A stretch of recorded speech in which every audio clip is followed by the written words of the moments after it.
Merci beaucoup Roland. Parmi les réactions, celle du maire de Lille, Pierre Mauroy. Il parle d'un nouveau départ pour le Parti socialiste.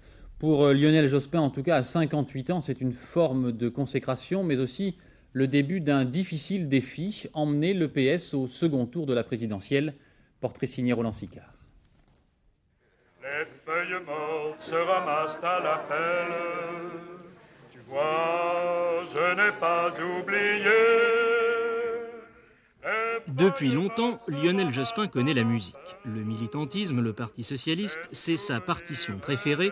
Voilà 15 ans qu'il est sur le devant de la scène.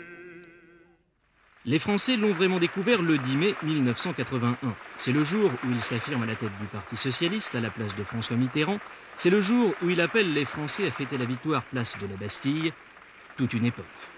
C'est sur la place de la Bastille qu'ils peuvent le faire s'ils le souhaitent.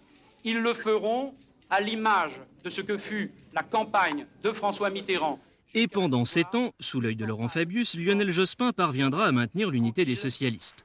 En 1984, il est tête de liste aux européennes, mais déjà en 86, les appétits s'aiguisent. Il s'oppose à Laurent Fabius, alors Premier ministre, pour mener la campagne législative. La guerre éclatera 4 ans plus tard au Congrès de Rennes. La rivalité entre Jospin, devenu ministre de l'Éducation, et Fabius, devenu président de l'Assemblée Bassomplein, le PS ne s'en remettra pas. Lionel Jospin en tire les conclusions. Pour lui, c'est le mitterrandisme qui montre ses limites. Très vite, il est le premier à remettre en cause le symbole des années Mitterrand. Une critique du mitterrandisme qui vaut aujourd'hui à Lionel Jospin la sympathie des jeunes loups du PS, des jeunes loups qui avaient déjà salué sa décision de quitter la vie politique au lendemain de la déroute de la gauche de 1993. Depuis, Lionel Jospin est donc revenu, le voilà candidat à l'Élysée après avoir battu Henri Emmanuelli, et il le sait, le plus dur sera peut-être de réconcilier les socialistes, car malgré les apparences, les querelles de famille sont souvent les plus difficiles à apaiser.